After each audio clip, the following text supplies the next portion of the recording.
Les histoires de Paul-Mag. Un chez-soi trouvé. J'étais un écolier bien mal assorti à mes affaires. Je partais vers la route, vers le champ, vers un champ nouveau, un champ que je cherchais amèrement. Le champ était présent, c'était certain, il était là. Il allait se montrer devant moi. Je n'en avais aucun doute.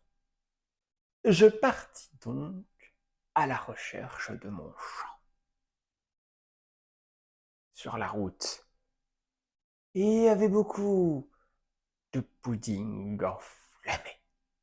Des puddings qui sautaient, qui sautillaient, qui m'avertissaient, qui me disaient: où vas-tu? Que fais-tu? Quel champ mènes-tu? Quelle traversée as-tu rencontré? Au juste, mon ami très cher et tendre. Des puddings. Des puddings enchanté, enchanté de voir et de recevoir tous les jours, chaque jour, les meilleures nouvelles de la saison. Regarde, mon ami, ce qui est paru dans le journal. N'est-ce pas formidable? La forêt a survécu, elle s'est transformée, elle s'est enchantée. Elle est là, elle est présente. La forêt, la belle forêt. Elle a réussi, mon ami. Nous avons réussi. Nous avons vaincu. Nous avons transformé le monde, le champ et les gens, mon ami. Nous avons réussi. Nous sommes partis. Guerroyons et vainqueurs. Regarde le monde transformé comme il est beau, mon ami.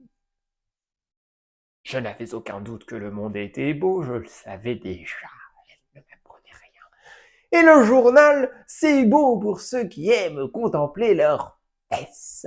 Ça ne sert à rien. Seul compte la vie devant ses yeux. Et c'est bien pour ça qu'il y a autant d'yeux. C'est parce que il y a de la place pour tout le monde. Avec l'espace pour les yeux, pour tout le monde, et dans beaucoup d'endroits, parce que le monde est grand et parce qu'il y a beaucoup d'yeux. Et il n'est pas ni cure-temps de chercher, de regarder toutes les choses à travers le journal du monde. Non, juste nos yeux, juste notre perception. Bien sûr, c'était ce qu'il fallait faire, sans aucun doute. À vrai dire, si, il y avait un doute. Si. Quand le monde allait mal, c'était bien mauvais de ne se garder qu'à soi.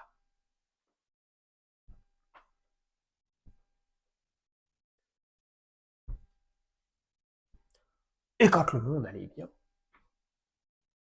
finalement, c'était agréable de chercher toute l'ampleur du contentement des gens et du monde entier. Finalement. Il était à la recherche de son champ avec les puddings qui venaient pour lui parler. Et il en était à ses altercations intérieures, internes et intérieures, dans son fort intérieur, tout dedans, qu'il arriva au beau milieu du pré du cyprès, avec tous les troncs d'arbres coupés qui se présentaient devant lui. On les appelait les arbres coupés. Il traversa alors. Est-ce le mien? Est-ce mon champ? Étais-je pour le champ des arbres coupés?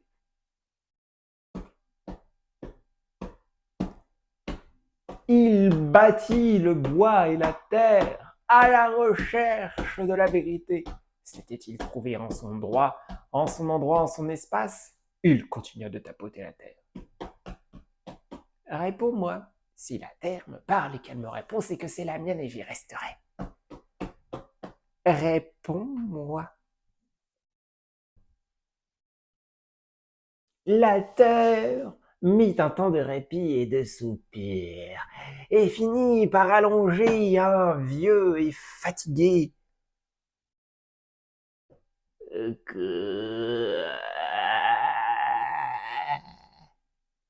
Qu'y a-t-il?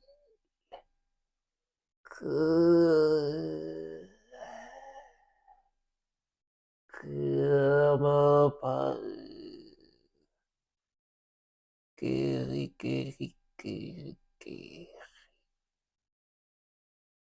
C'est la terre, elle me parle. J'ai trouvé ma terre, je suis chez moi, j'ai réussi, j'ai franchi l'aube des bois et des terrains inconnus vers le but, mon terrain, le mien à moi, vers ma très chère et tendre, ma patrie, mon sable doux, mon pédume fort. Les grumeaux d'excréments de petits animaux rassemblés et tendres et fertiles. C'est à moi. C'est mon sédimentation organique. Je l'ai trouvé. Je vais m'installer ici. Je vais m'asseoir sur ce tronc coupé. C'est chez moi. Je n'ai plus qu'à continuer à disserter sur cette question du bien ou du mal, à recevoir les journaux et lire les nouvelles.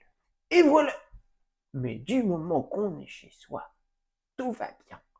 Il n'y a aucun problème.